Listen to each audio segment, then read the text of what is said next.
مصحف part 3۔ اور اس کے بعد وہ سحر زدہ سے ہو سوال کیے جا رہی تھی۔ اس کے بعد تم اس کتاب کو چھوڑ نہیں سکتی، تمہیں اپنی زندگی اس سے باندھ کر ہی گزارنی ہوگی، اور اگر میں اسے چھوڑ دوں تو تم تباہ ہو جاؤ گی، تمہاری ہر چیز، ہر محبت تباہ، سب تباہ ہو جائے گا۔ اس کو لے کر تم چھوڑ نہیں سکتی، یہ سب اتنا آسان نہیں ہے۔ محمل گھبرا کر اٹھ کھڑی ہوئی۔ میری بس اسی پل بس قریب آتی نظر آئی۔ وہ دوڑ کر بس کی طرف جانے لگی۔ تم ایک دن ضرور آؤ گی میرے پاس، سیاہ فام لڑکی مسکرائی تھی۔ تم ایک دن ضرور گڑ گڑا کر یہ کتاب مانگنے آؤ گی۔ میں جانتی ہوں تم لوگوں کی ستائی ہوئی ہو، تمہارا دل زخمی اور حال حالی ہے، اور جس دن یہ دل پوری طرح ٹوٹ جائے گا میں تمہیں یہ کتاب دے دوں گی۔ جاؤ، تمہاری بس آ گئی ہے۔ وہ خوف زدہ سی بس کی طرف لپکی۔ آج راڈ پکڑ کر اندر چڑھتے اسے پیچھے دیکھنے کی ہمت ہی نہیں ہوئی تھی۔ شام کو اس نے بہت محنت سے چاکلیٹ سوفلے بنایا، اور جب وہ خوب ٹھنڈا ہو گیا تو ٹرے میں سجا کر اوپر سیڑھی چڑھنے لگی۔ ابھی دوسری سیڑھی ہی چڑھی تھی کہ آرزو نیچے سے آتی دکھائی دی۔ یہ کس کے لیے ہے؟ وہ ماتھے پہ بل ڈالے لمحے بھر کو رکی۔ فادی کے لیے ہے؟ جی، انہوں نے کل کہا تو تھا میرے پاس ٹائم کہاں تھا۔ آج بھی کسی کو یاد نہ آیا تو بنا ہی دیا۔ اس نے بے نیازی سے شانے جھٹکے اور دوسری سیڑھی پہ ٹرے اٹھائے کھڑی منتظر تھی کہ آرزو نیچے اتری اور وہ اوپر جا سکے۔ اور ڈنر کی تیاری کر لی تم نے؟ آرزو زینے سے اتر کر بالکل اس کے سامنے کھڑی ہوئی۔ اماں بنا رہی ہیں، قورمہ بنا لیا ہے، ممی نے کہا بھی تھا، تم نے چیک کیا؟ آپ سیدھے کہہ دیں کہ میں چلی جاؤں۔ آپ یہ ٹرے فواد بھائی کو دے کر اپنے نمبر بنا لیں تو لیں، پکڑیں۔ اس نے ٹرے زور سے اسے تھمائی۔ مجھے اور بھی کام کرنے ہیں۔ وہ کھٹ کھٹ سیڑھیاں اتر کر کچن کی طرف چلی گئی۔ بدتمیز، وہ بڑبڑائی، مگر محمل کو معلوم تھا کہ اس کی بلند آواز فواد سن چکا ہے، اور اب آرزو جو چاہے کر لے۔ وہ جانتا تھا کہ یہ کام کس نے کیا ہے اور نمبر کون بنانا چاہ رہا ہے، اور پھر وہی ہوا۔ رات کھانے پر جب مسرت نے چاکلیٹ سوفلے لا کر رکھا تو فواد نے سب سے پہلے ڈالا۔ یہ تم نے بنایا ہے محمل؟ جی، وہ سادگی سے بولی۔ آرزو نے ناگواری سے پہلو بدلا۔ بہت ٹیسٹی ہے۔ تم ہی روز میٹھا کیوں نہیں بناتی؟ اتنی فارغ نہیں ہوں میں، 100 کام ہوتے ہیں مجھے، ایگزامز ہو رہے ہیں میرے۔ دل کرے گا تو بنا دیا کروں گی، ورنہ سب جانتے ہیں محمل سے یہ جی حضوریاں نہیں ہوتی۔ اماں، ایک پھلکا مجھے اٹھا دیں؟ وہ مصروف سی اماں کے ہاتھ سے پھلکا لینے لگی، جیسے اسے فواد کے تاثرات کی پرواہ ہی نہ ہو۔ وہ تائیدن سر ہلا کر سوفلے کھانے لگا، مگر بار بار نگاہ بھٹک کر اس کے مومی چہرے پر جا ٹکتی۔ سنہری شام پہ ذرا سی دیر میں چھایا ہو گئی تھی۔ بجلی چمکی اور یکایک موٹی موٹی بوندیں گرنے لگیں۔ محمل نے جلدی آخر برتن دھو کر ریک میں سجائے، ہاتھ دھوئے اور باہر لان کی طرف بھاگی۔ بارش دیکھ کر اس کا دل یوں ہی مچلا جایا کرتا تھا۔ محمل، جاؤ مسرت سے کہو، بلکہ تائی مہتاب جو برآمدے میں کرسی پہ بیٹھی لڑکیوں سے گپ شپ میں مصروف تھی، اسے آتا دیکھ کر حکم صادر کرتے کرتے رکی۔ اس کے چہرے پہ بارش میں کھیلنے کا شوق رقم تھا۔ تائی نے لمحے بھر کو سوچا اور پھر حکم میں ترمیم کر دی، بلکہ جاؤ پکوڑے بنا لاؤ، ساتھ میں دھنیے کی چٹنی بھی ہو، اور معاذ منیر کے لیے آلو کے چپس فرائی کر لو۔ اس کے چہرے پہ یہ پھیلاؤ اشتیاق پھیکا ہوا پڑ گیا۔ اس نے قدرے بے بسی سے ان کو دیکھا۔ تائی مہتاب، ابھی کیسے؟ وہ بارش مسل کر ستائشی انداز میں پوچھ رہی تھی۔ صرف 1500 کا تائی، میں کل ہی آپ کو بھی لے چلتی ہوں، وہاں بہت اچھے پرنٹس آئے ہوئے ہیں۔ آپ کا کمپلیکشن تو ویسے بھی بہت فیئر ہے، آپ پہ تو ہر رنگ ہی کھل جاتا ہے۔ وہ آپس میں مصروف ہو گئی تھی۔ محمل پیر پٹکتی اندر آئی، آلو چھیل کر کاٹے، بیسن گھول کر رکھا تو تب تائی مہتاب نے آواز لگائی، مکس پکوڑے بنانا۔ فواد کو پیازوں والے پکوڑے بہت پسند ہیں۔ اس نے چولہے والے ہاتھ کی پشت سے گال صاف کیے اور مجھ سے ابھی کوئی بات نہ کریں، میں بہت غصے میں ہوں۔ یا تو میں چھری مار دوں گی یا پکوڑوں میں زہر ملا دوں گی۔ اچھا، وہ پتہ نہیں کیوں ہنس دیا تھا۔ وہ رک کر اسے دیکھنے لگی۔ آپ کیوں ہنسے؟ کچھ نہیں، خیر، بناؤ پکوڑے اور مکس والے بنانا۔ وہ اپنی پسند بتا کر لمبے لمبے ڈھک بھرتا باہر نکل گیا۔ اس کے آنسو پھر سے بہنے لگے۔ جانے کس بھول پن میں وہ یہ سوچ بیٹھی تھی کہ اگر وہ اس کی مٹھی میں آ گیا تو۔ اس نے نفی میں سر جھٹکایا۔ وہ سب ایک جیسے تھے، بے حس، خود غرض، مطلبی۔ اور جب تک پکوڑے بنے بارش ہلکی ہو چکی تھی۔ وہ سب لڑکے لڑکیاں برآمدے میں بیٹھے 2 منٹ میں ہی پکوڑے چٹ کر گئے تھے۔ اور اب حسن سب کو لانگ ڈرائیو پہ لے جانے کا پلان بنا رہا تھا۔ تم لوگ بھی کیا یاد کرو گے، کس سخی سے پالا پڑا ہے۔ وہ ٹانگ پہ ٹانگ رکھے بیٹھا فرضی کالر جھاڑ کر کہہ رہا تھا۔ حسن حفصہ چچی کا بیٹا اور ندا اور سامیہ کا بھائی تھا۔ شکل میں ندا سے مشابہ تھا، بڑی بڑی پرکشش آنکھیں اور سانولی رنگت۔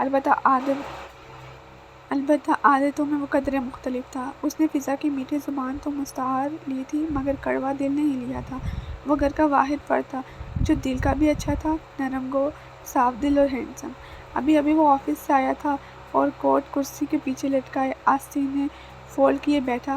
وہ تھکن کے باوجود سب کو لانگ ڈرائیو پہ لے جانے کی دعوت دے رہا تھا۔ کون کون چلے گا؟ سامیہ بلند آواز میں پوچھنے لگی تو محمل بھی دل میں مچلاتی خواہش کے باعث قریب آ گئی۔ میں بھی چلوں گی۔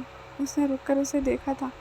کندھے پر پرس لٹکائے، بالوں کو ایک اسٹائل پر بینڈ میں جھڑک دی آرزو نے، جو اندر سے باہر آ رہی تھی، قدرے ناگواری سے اسے دیکھا۔ ابھی ان کو بھی کیا شوق ستانے لگے ہیں؟ اور پھر سب ہی ساتھ ساتھ بولنے لگے۔ تمہاری جگہ نہیں بنے گی، ہم پاپا کی ہائیرس لے کر جا رہے ہیں، سب کی سیٹیں پوری ہیں۔ تم باہر جا کر کیا کرو گی؟ سدرا تم سوانح ہنسی۔ مہتاب طائی کی فوٹو کاپی۔ بیٹا جان، آپ کے تو ایگزامز ہو رہے ہیں۔ حفصہ چچی بہت فکر مندی اور پیار سے اسے دیکھ رہی تھی۔ خوب دل لگا کر پڑھو، آپ نے تو بہت اچھے مارکس لینے ہیں۔ جاؤ شاباش، کورس کم از کم 2 دفعہ ضرور ریوائز کر لو۔ ابھی شروع کرو گی تو رات تک پورا ہوگا۔ طائی مہتاب نے فضا چچی کی بات ختم ہونے کا انتظار کیا اور پھر تیزی سے بولی۔ نا، تم نے باہر کیا کرنا ہے؟ رات کا کھانا کون بنائے گا؟ ماں الگ ڈرامے کر کے بستر پہ پڑی ہے، کوئی پوچھنے والا ہے ان کو؟ بس مفت کی روٹیاں توڑے جاتے ہیں۔ فواد نے لمحے بھر کو کچھ کہنا چاہا، پھر خاموش رہا، اور حسن جو خاموشی سے ساری کارروائیاں دیکھ رہا تھا بلاخر کہہ اٹھا، کوئی مہمان۔ ابھی بھی سر بھاری سا ہو رہا تھا۔ بمشکل ہی ایک سوکھا ٹوسٹ اور چائے کی آدھی پیالی حلق سے اتری اور باہر نکل گئی۔ اسٹاپ پہ یہ معمول کی ٹھنڈی صبح اتری تھی۔ بینچ پہ وہ سیاہ فام لڑکی ویسے ہی خاموشی سے سیٹ میں دیکھ رہی تھی۔ گود میں سیاہ جلد والی کتاب رکھی تھی اور اس کے سیاہ ہاتھ کتاب کے کناروں پہ مضبوطی سے جمے تھے۔ آج وہ قدرے تھکی اور پسر مردہ تھی۔ سوچا کہ بینچ پر جا بیٹھ ہی گئی، 10 منٹ ہی کاٹنے تھے تو اتنا کیا اختیز بھڑکا۔ سیاہ فام لڑکی نے ذرا سی گردن اس کی جانب موڑی۔ رات کو ٹھیک سے سوئی نہیں؟ بس ایسے ہی۔ وہ دوسری جانب دیکھ رہی تھی۔ سامنے سڑک خالی تھی، دوسری طرف اکا دکا لوگ بس کی طرف منتظر ٹہل رہے تھے۔ لوگوں کی ستائی ہوئی کیسے کہہ سکتی ہیں؟ اس نے چونک کر اسے محتاط انداز میں پوچھا۔ تمہارے چہرے پر لکھا ہے، تمہارا دل غمگین اور روح بوجھل ہے، تم تکلیف میں ہو اور لوگوں کی باتیں تم سے برداشت نہیں ہوتی، ہے نا؟ معلوم نہیں، اس نے بظاہر لاپرواہی سے شانے اچھالے، البتہ اندر دل زور سے دھڑکا تھا، اور تم مستقبل کے بارے میں خوفزدہ اور ماضی کے بارے میں غمگین ہو شاید۔ اب وہ یہ واضح چونکی تھی، بے اختیار ہی لبوں سے پھسلا تھا۔ تم اپنا مستقبل اور اپنی تمام پریشانیوں کا حل جاننا چاہتی ہو، کچھ ایسا ہو جس سے یہ تمہیں تنگ کرنے والے لوگ تمہارے آگے پیچھے پھرنے لگیں، تمہارا محبوب تمہارے قدموں میں آ گرے، مال و دولت تم پہ نچھاور ہو جائے، تم سب کو اپنی مٹھی میں کر کے دنیا پہ راج کرو، کیا تم یہی نہیں چاہتی؟ ہاں۔ محمل نے بے بسی سے اسے دیکھا، اس کے دل موم کی طرح پگھل رہا تھا۔ وہ سیاہ فام لڑکی اس کی ہر دکھتی رگ کو اپنے ہاتھ میں لے رہی تھی۔ میں یہی چاہتی ہوں، اور اگر میں تمہیں کچھ ایسا دے دوں، کیا یہ کتاب؟ اس نے جھلکتے ہوئے پوچھا۔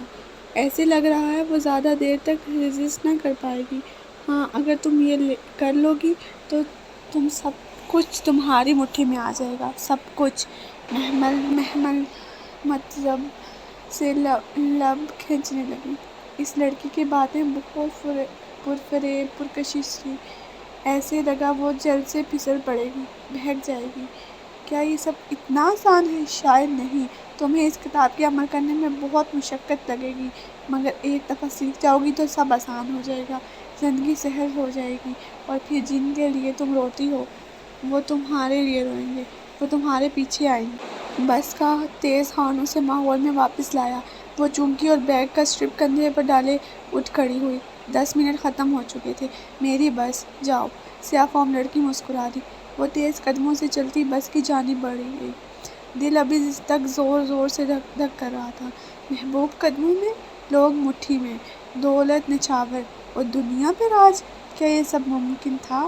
وہ اس کے کہے گئے الفاظ پہ سارا راستہ غور کر رہی تھی، لیکن پھر بار بار خود کو جھڑک دیتی۔ یہ کالے علم، سفری علم، جادو ٹونے، چلے وغیرہ برے کام تھے، اسے ان میں نہیں پڑنا تھا، چاہے اسے ایسا سوچنا بھی نہیں چاہیے۔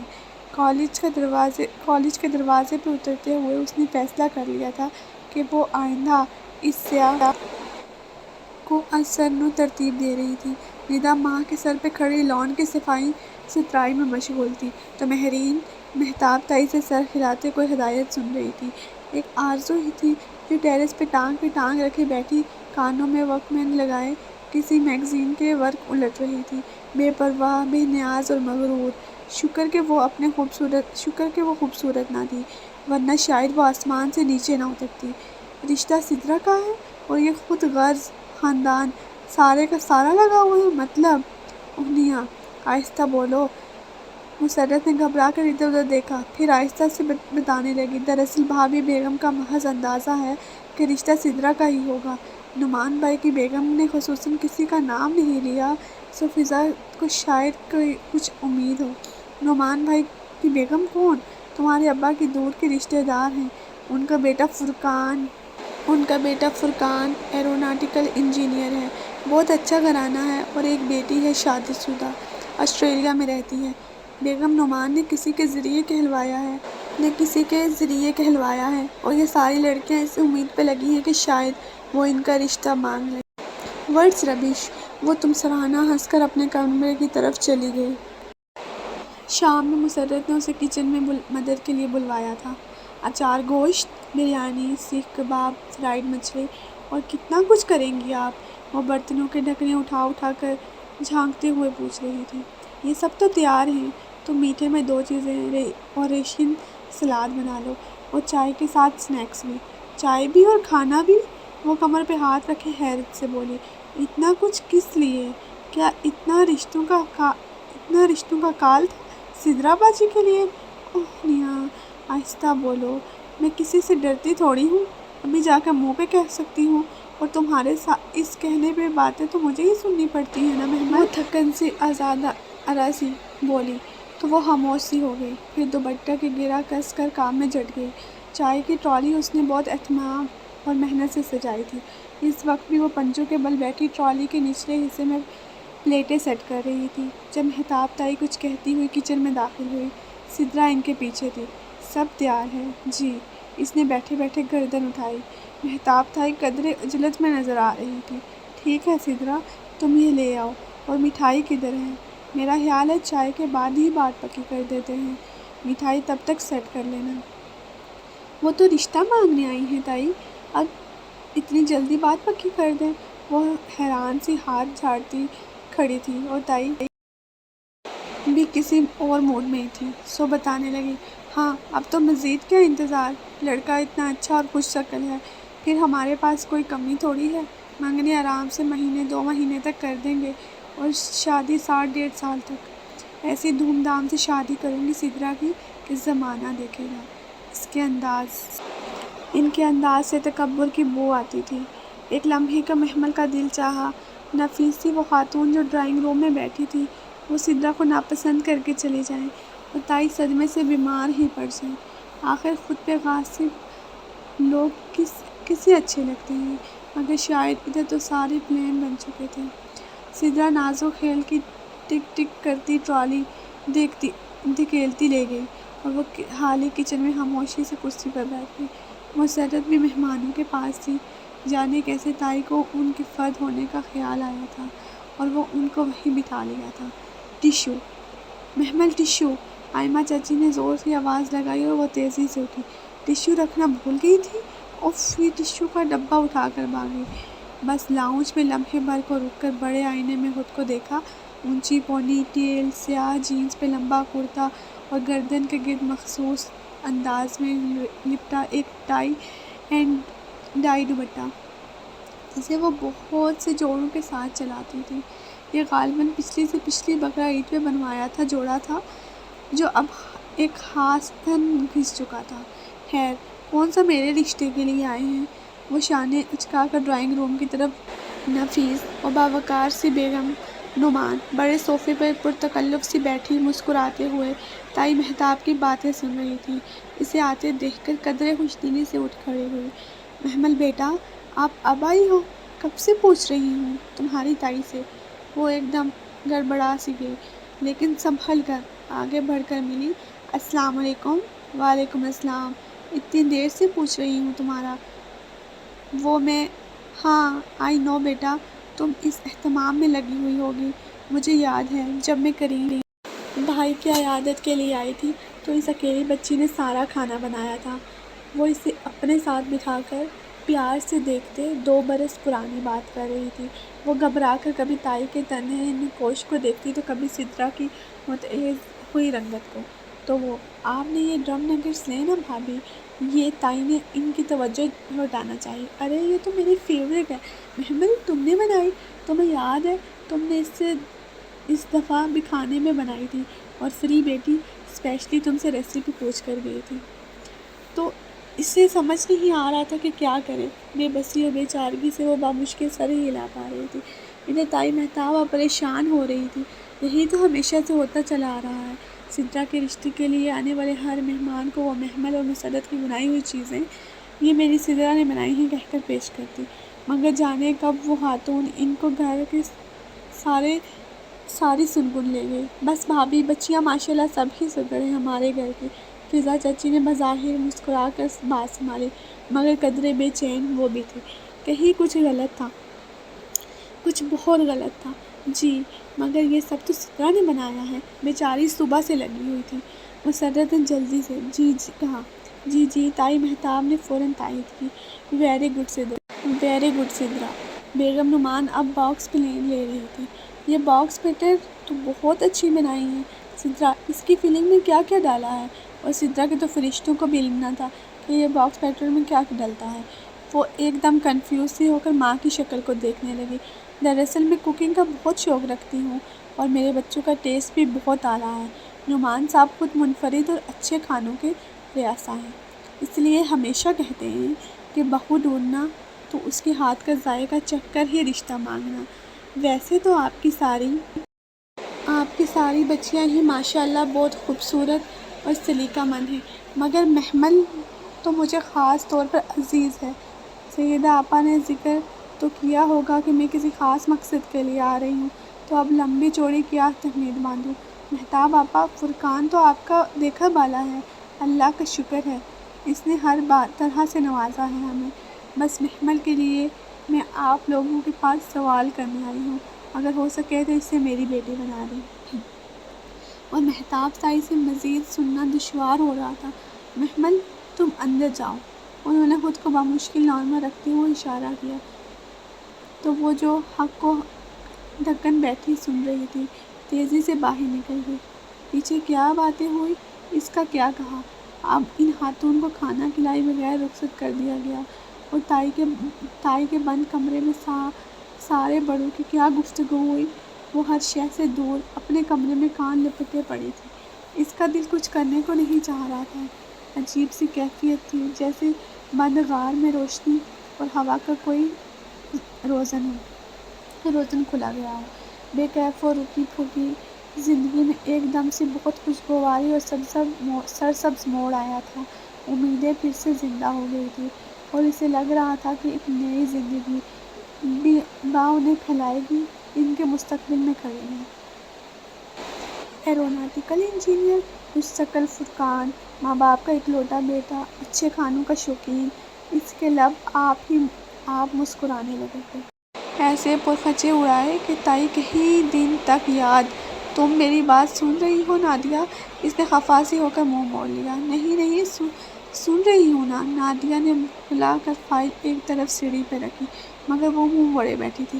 اچھا بتاؤ نا، تو وہ صاحب میکینیکل انجینئر؟ میں 2 گھنٹے سے بک بک کر کے تھک گئی ہوں کہ وہ ایروناٹیکل انجینئر ہے۔ تم اگر سن لیتی تو یہ سوال نہ کرتی۔ تم اپنی فائل چھوڑو، میں جا رہی ہوں۔ وہ بیگ اٹھا کر کھڑی ہوئی تو نادیہ بھی ساتھ اٹھی۔ ارے ناراض تو نہ ہو؟ نہیں یار، سیریسلی ناراض نہیں ہوں۔ مجھے یاد آیا، مجھے ابھی میڈم مصباح سے ملنا تھا ایک کام کے لیے۔ میں ذرا تھوڑی دیر تک آتی ہوں، محمد نے بظاہر مسکرا کر کہا اور مڑ کر چل دی۔ جب وہ تیز سے سر جھکائے چلتی تھی تو اونچی پونی ٹیل ساتھ ہی ادھر ادھر جھولتی بہت اچھی لگتی تھی۔ چند قدم دور اس نے ذرا سا مڑ کر دیکھا، نادیہ بہت آرام اور اطمینان سے بیٹھی اپنی فائل میں کچھ لکھ رہی تھی۔ اس کی سوکل بیسٹ فرینڈ نے اس کی پھیکی مسکراہٹ کے ساتھ کہے گئے آخری جملے پہ یقین کر لیا تھا، جیسے وہ واقعی ناراض نہیں ہے۔ حالانکہ وہ تھی، گھر میں اماں تھی تو کالج میں نادیہ، جن سے وہ دل کی ہر بات شیئر کر لیتی تھی، مگر دونوں تو بے توجہی سے سنتی تھی۔ کبھی کام میں مصروف ہوں ہاں کہہ دیتی تو کبھی سنا ہی نہیں۔ اس دنیا میں کوئی بھی نہیں ہے۔ وہ سامنے والے برآمدے میں ایک تنہا ستون سے ٹیک لگا کر بیٹھ گئی اور اداسی سے سامنے لان کے سبزے کو دیکھا۔ سنہری اور چمکیلی صبح ہر سو بکھری تھی۔ گھاس پہ ٹولیوں کی صورت میں سفید یونیفارم میں ملبوس لڑکیاں بیٹھی تھیں، کوئی کھانے پینے میں تو کوئی گپ شپ میں مصروف تھی۔ سب کی اپنی اپنی دنیا تھی اور وہ اس میں مگن تھی۔ کیا یہی زندگی ہوتی ہے؟ یا کیا اس زندگی سے مشکل زندگی کسی اور کی نہ تھی؟ اس نے آزردگی سے سوچا تھا۔ کیا مجھے کبھی وہ خوشیاں نہیں ملیں گی جو میں چاہتی ہوں؟ بڑا سا گھر، بے تحاشا دولت، طاقت، اثر و رسوخ، محبت کرنے والا لائف پارٹنر، کیا یہ سب میرے قدموں میں ایک ساتھ ڈھیر ہو سکتا ہے؟ اس نے ستون سے سر ٹکا کر آنکھیں موند لیں۔ مند پلکوں پہ سنہرے خواب اتر آنے لگے تھے۔ وہ ایروناٹیکل انجینئر یا فواد، میں ان میں سے کسی ایک کی بیوی بن جاؤں تو سب کچھ میرا ہو سکتا ہے، سب کچھ میرے قدموں میں ڈھیر ہو سکتا ہے۔ بلند، ہر چیز کی بلندی جو وہ عملیات کر لیتا ہے، وہ دنیا پہ راج کرتا ہے۔ کچھ ایسا ہو کہ تمہیں تنگ کرنے والے لوگ تمہارے آگے پیچھے پھرنے لگیں، مال و دولت تم پہ نچھاور ہو، تمہارا محبوب تمہارے قدموں میں آ گرے، اور اگر میں ایسا کچھ تمہیں دے دوں تو؟ اس کے جھٹکے سے آنکھیں کھولی۔ ایک دم سے وہ ساری باتیں وہ سیاہ فام لڑکی کی سیاہ چمکیلی آنکھیں اسے یاد آنے لگیں۔ تم سب کو اپنی مٹھی پہ کر کے اس دنیا پہ راج کرو گی، کیا تم یہی نہیں چاہتی؟ اس نے گھبرا کر ادھر ادھر دیکھا۔ یوں لگتا تھا وہ لڑکی اپنی بھیت بھری نظر میں اس کے پاس ہی بول رہی ہے۔ پتہ نہیں کیا کروں، اس کا دل زور زور سے دھڑک رہا تھا۔ ایک لمحے کو اس نے وہ کتاب اس سے مانگنے کا سوچا، مگر دوسرے ہی پل خوف کا غلبہ طاری ہو گیا۔ نہیں، معلوم نہیں کون سا سفلی عمل ہے اس کے پاس، میں ان کاموں میں نہیں پڑوں گی، آقا جان کو علم ہوا تو ٹانگیں توڑ دیں گے میری۔ وہ خود کو سرزنش کرتی فائل اور بیگ سنبھالنے کے لیے اٹھ کھڑی ہوئی۔ اسے اب اس سیاہ فام لڑکی کی کوئی بات نہیں کرنی تھی، بس اس نے فیصلہ کر لیا تھا۔ البتہ دل کے کسی چھپے خانے میں اس کتاب کو حاصل کرنے کی خواہش نے بھی بہت خاموشی سے سر اٹھانا شروع کر دیا تھا۔ ان دنوں مسرت بہت خوش رہنے لگی تھی اور وہ ان کو دیکھ دیکھ کر خوش ہوتی۔ پتہ نہیں محمد، بہت اچھے لوگ ہیں یہ نعمان بھائی، بڑے بھلے مانس انسان ہیں، اور ان کا بیٹا وہ تو خود ہی خوبرو ہے۔ اللہ نے ہماری سن لی، وہ ضرور ہم پہ رحم کرے گا۔ وہ کبھی کبھی بیٹھ کر اس کو بتانے لگ جاتی تو وہ خاموشی سے مسکرا کر دبائے سر جھکائے سنتی چلی جاتی۔ اب تو گھر کے کام بھی آرام کر دیتی۔ کچھ دن سے تائی کو جواب دینے بھی چھوڑ دیے تھے۔ پہلی دفعہ سے زندان سے نکلنے کی کوئی امید جو بندھی تھی۔ سدرا البتہ اسے اٹھتے بیٹھتے عجیب نظروں سے دیکھتی، محمل پرواہ نہ کرتی، مگر اس روز تو حد ہی ہو گئی۔ وہ شام کی چائے کی ٹرالی دھکیلتی باہر لان میں لائی تو سدرا نے یکدم اسے دیکھتے ہی منہ پھیر لیا، شاید ابھی تک ناراض ہیں، اس نے سوچا، اور پھر جیسے میں دعویٰ کرنے کے لیے سب سے پہلے سدرا کا کپ بنایا۔ سدرا آپی چائے، بہت شائستگی سے مسکرا کر کپ بڑھایا۔ آپی، میں تمہاری آپی لگتی ہوں؟ سدرا نے کپ لیتے لیتے زور سے پٹک دیا۔ گرم ابلتی ہوئی چائے محمل کے گھٹنے پر گری۔ وہ بلبلاتی کھڑی ہوئی، کپ گھاس پہ جا گرا۔ یوں لوگوں کے سامنے آپی کہہ کر تم یہ ظاہر کرتی ہو کہ میں بوڑھی ہو گئی ہوں؟ ہاں، سدرا یکدم چلانے لگی تھی۔ ممی اس کو دیکھیں، یہ ہمیشہ یہی کرتی ہے، یہ ہمیشہ لوگوں کے سامنے مجھے بے عزت کرتی ہے۔ سدرا نے زور زور سے رونا شروع کر دیا۔ ارے ان کی تو عادت ہے، یہ ماں بیٹی تو اس گھر کی خوشیاں نہیں دیکھ سکتی۔ نہ میری بیٹی، تو غم نہ کر، اور اب کھڑی کیا ہو، جاؤ اپنی نحوست لے جاؤ میرے سامنے سے۔ تائی مہتاب نے بھی بہت دنوں سے اپنا غصہ ایک دم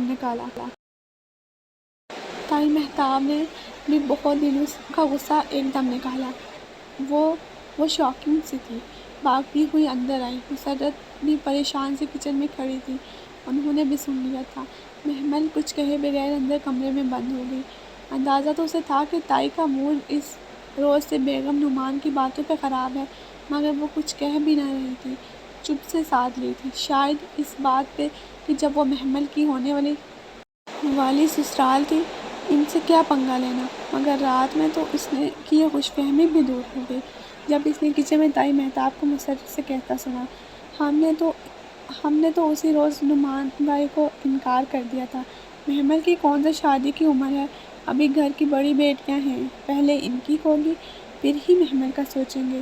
چائے آغا جان صاحب کے کمرے میں پہنچا دو، وہ رات کا کھانا نہیں کھائیں گے، اور ٹیبل لگا دو۔ وہ حکم صادر کر کے بے نیازی سے باہر آئی۔ کچن کے دروازے پہ دھواں چہرہ لیے کھڑی محمل پہ بس ایک استہزائیانہ نگاہ اچھالی تھی، جبکہ اندر نڈھال سی بمشکل کھڑی مسرت کو دیکھنا بھی گوارا نہ کیا تھا، جن کے دل پہ انہوں نے الٹی چھری پھیری تھی۔